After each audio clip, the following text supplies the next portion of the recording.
Chicos, muy buenos días. Nuevamente con ustedes a través de esta nuestra clase virtual, esperando pues que estas puedan estar cubriendo algunas necesidades en lo que se refiere a conocimientos que puedan presentar ustedes. El día de hoy, continuando con las clases, vamos a hacer un pequeño recorrido para ubicarnos bien exactamente en el tema que vamos a desarrollar el día de hoy. En la clase pasada habíamos hecho un pequeño organizador visual donde decíamos que los seres vivos estaban compuestos de bioelementos. Habíamos estudiado los primarios, secundarios y oligoelementos, y también habíamos dicho que estábamos estructuralmente construidos por biomoléculas. Y habíamos dicho que las biomoléculas podían ser de dos tipos: las inorgánicas, que son las que van a trabajar a través de algunas preguntitas que van a desarrollar ustedes, como habíamos dicho, el agua, las sales minerales, el CO2, etc. Y habíamos visto otro bloque mucho más amplio, que eran las biomoléculas orgánicas, que son las que nosotros vamos a ir desarrollando poco a poco. El día de hoy nos vamos a referir específicamente a una de ellas, las biomoléculas orgánicas denominadas carbohidratos. Hoy día, tema de hoy entonces, tenemos a los bioelementos orgánicos, en este caso específicamente los carbohidratos. Es muy importante porque esto nos va a permitir analizar posiblemente aquellos alimentos que estemos consumiendo el día de hoy o durante estas épocas o días de cuarentena, y poder clasificarlos adecuadamente a qué grupo pertenecen precisamente. Entonces, empezamos con la clase. Vamos a empezar con este ejemplo. Si ustedes se percatan, aquí tengo a una persona que está a punto de consumir un pan, ¿correcto? Vamos a analizar el pan. El pan, externamente, lo que vemos nosotros, ¿no? Internamente está constituido de la siguiente manera. Está formado por moléculas, varias moléculas, aquí hay más de 10. Cuando hay varias moléculas unidas una a otra, formando una cadena extensa, se le conoce como macromoléculas. El prefijo macro es grande, molécula grande. En este caso específico estamos analizando pues lo que se conoce como un polisacárido, polivarios, ¿no es cierto? Un polisacárido, y estamos observando que cada uno de ellos, cada esferita, cada uno de ellos está unido, ¿no? Cada unidad, que sería un monosacárido, está unido al otro a través de un enlace glucosídico. Si este fuera el enlace glucosídico, yo aquí tendría a un monosacárido, ¿no? Y acá tendría a otro monosacárido. Entonces, un monosacárido se une a otro monosacárido a través de un enlace llamado glucosídico. ¿Correcto? Listo. Acá viene la explicación.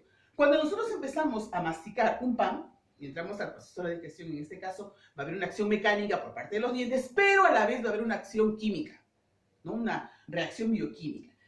¿Quiénes van a actuar? Va a actuar la saliva que entra en contacto con el pan. En la saliva vamos a encontrar a una enzima denominada amilasa.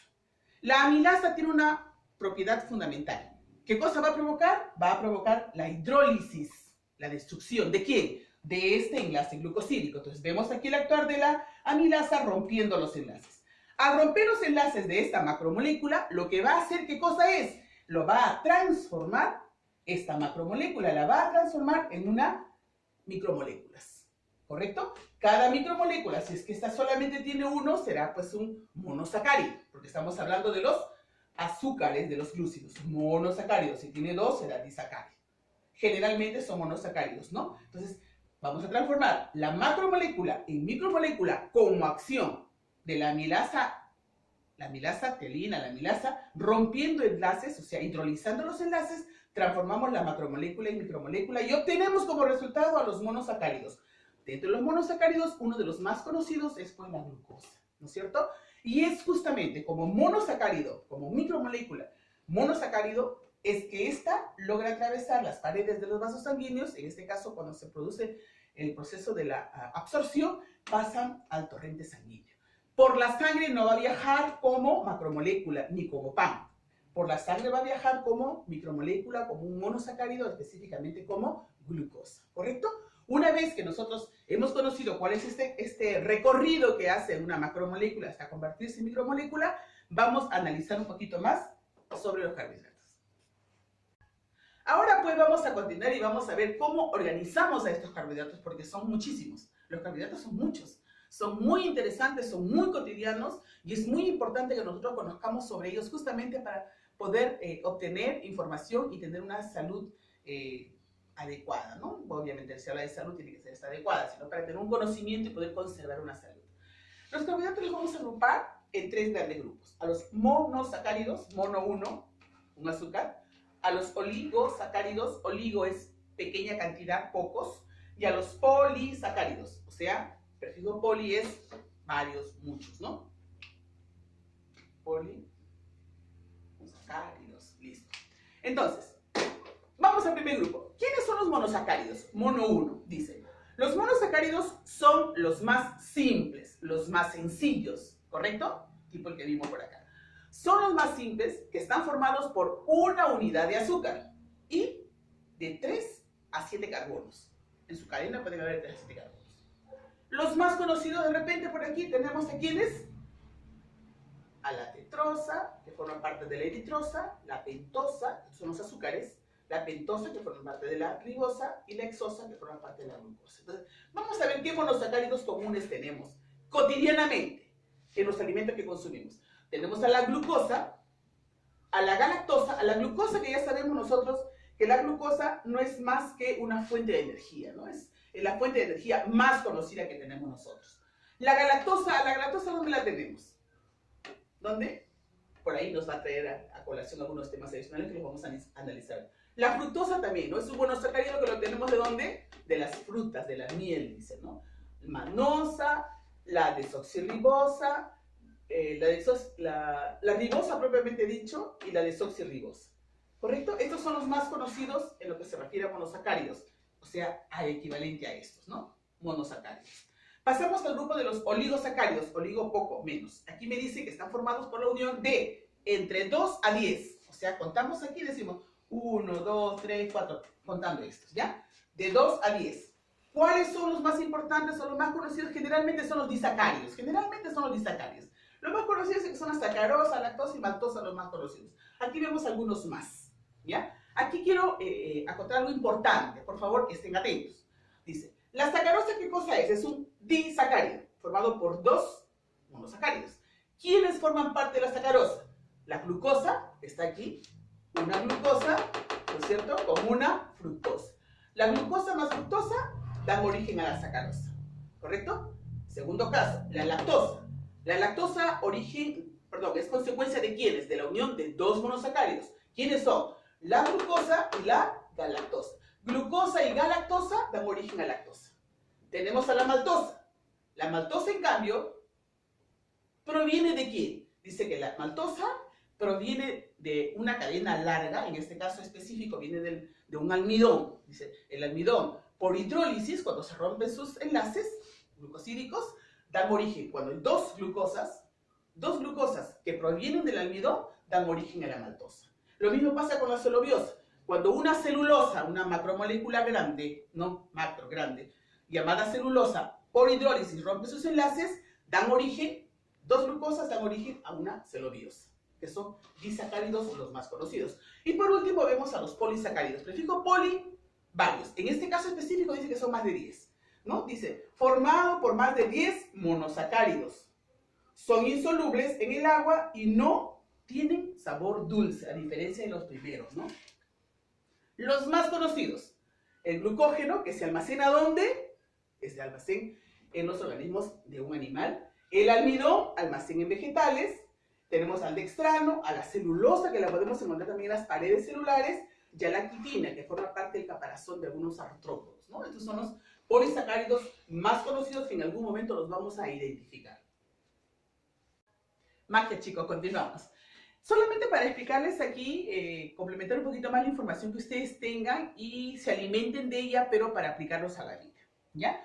Aquí tenemos un cuadrito donde me indican algunos carbohidratos, no están todos, algunos carbohidratos y cuál es su fuente, dónde lo encontramos.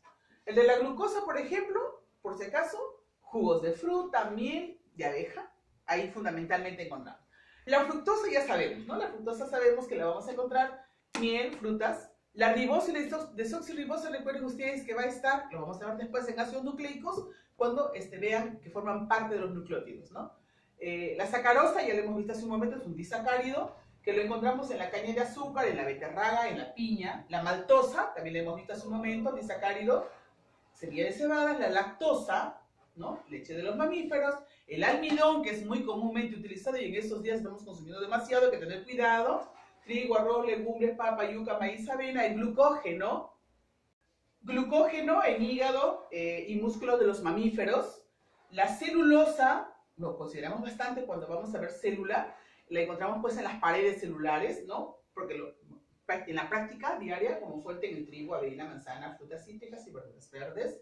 La quitina, ¿no? La vamos a encontrar en el caparazón de los crustáceos, esa característica rígida que tienen algunos crustáceos, generalmente artrópodos también en general. Por ejemplo, ¿no? El cangrejo, esa dureza del caparazón, está hecho pues, por la quitina, ¿no? Y acá tenemos también otro resumen, ¿no? Que es el almidón, no olvidar, por favor, es un polisacárido de reserva vegetal, o sea, ahí se almacena en los vegetales. El glucógeno, reserva en los animales. Igualmente, los dos, por si acaso, son polisacáridos, ¿ah? Sino que uno es reserva vegetal y el otro es reserva animal, ¿ya? La celulosa, ya hemos visto también hace un momento, es un polisacárido que forma parte de la estructura vegetal, paredes, ¿no? de las células. La sacarosa, ya lo hemos visto también, son disacáridos, ¿no? Formados pues por el azúcar, habíamos dicho, por la fructosa y glucosa, ¿no? Lo encontramos en el azúcar de la caña. Y la glucosa, famosísima, ahora ya la van a conocer más profundamente, ¿no? Es una hexosa que es fuente de energía, fundamentalmente. Cuando cualquier tipo de alimento que contenga carbohidratos que ingresen a nuestro organismo van a terminar siendo glucosa. El ideal es que la glucosa sea la necesaria para que permita el funcionamiento adecuado del organismo. El problema está cuando nosotros consumimos un exceso de alimentos que contengan glucosa o que se deriven a glucosa. Porque ¿qué va a pasar? Cuando esta glucosa no es consumida, lo único que le queda ahí es transformarse en grasa, que lo veremos posteriormente. Entonces, lo que está pasando en estos últimos días es que estamos consumiendo muchos alimentos ricos en carbohidratos y no tenemos la oportunidad de repente de consumir esos carbohidratos, ¿no? Esa glucosa no la estamos consumiendo porque estamos metidos en casa. Entonces, por favor, tener muchísimo cuidado con eso. Bien, hijos, de repente aquí solamente como un complemento les podría yo lanzar esta preguntita que le hemos visto hace un momento, ¿no? ¿Qué dice esta pregunta? ¿Por qué no todos los azúcares tienen el sabor dulce? Hace un momento lo comenté en un cuadro. Aquí viene la explicación. ¿Por qué no todos los azúcares tienen sabor dulce? Dice, solamente los azúcares simples, que vimos en un primer momento los monosacáridos, por ejemplo, como los monosacáridos y los disacáridos son dulces. Dice, los polisacáridos pierden el sabor dulce. El pan, por ejemplo, tiene almidón, no tiene el sabor dulce. Pierden el sabor dulce al unir un conjunto de monosacáridos. Mientras más monosacáridos están unidos, van perdiendo el sabor dulce. Otra cosita más. Una función o las funciones que cumplen los carbohidratos, por ejemplo, también es importante estudiarlas y reconocerlas. Una función muy importante de los carbohidratos, disculpen, es la función energética, ¿no? Fundamentalmente son alimentos energéticos, ¿no? Que nos van a servir para poder realizar todo tipo de actividades, no solamente físicas externas, sino internas. No se olviden ustedes que la glucosa es quien le va a dar a la célula esa energía que necesita para que pueda cumplir sus funciones vitales. Entonces, principal función, energética. Otra función que puede tener también es estructural, ¿no? Como es el caso de la celulosa formando parte de las paredes celulares vegetales, ¿no? Y dice que también forman parte de otros compuestos. Cuando forman parte o ayudan o apoyan a otros compuestos como las proteínas, por ejemplo, se llaman glucoproteínas. Si lo hace con los lípidos, glucolípidos. Entonces, vamos a ir conociendo un gran grupo de carbohidratos, ¿no? Que colaboran también con otras macromoléculas, ¿no? Entonces, funciones principales, energética, estructural y formando parte de otro grupo de componentes orgánicos que puedan estar en el organismo. Entonces, espero que con esta información ustedes, chicos, puedan ampliar ese campo de conocimientos que tienen y lo apliquen a sus vidas. El ideal es ese. Hasta aquí quedamos con este temita de carbohidratos. Continuaremos con lípidos en la siguiente clase. Espero que la información sea aplicada a partir del día de hoy. Hay una actividad que estoy enviando por Word y como todos los días les digo, chicos, cuídense bastante, quédense en casa, por favor, y ayuden a la mamá.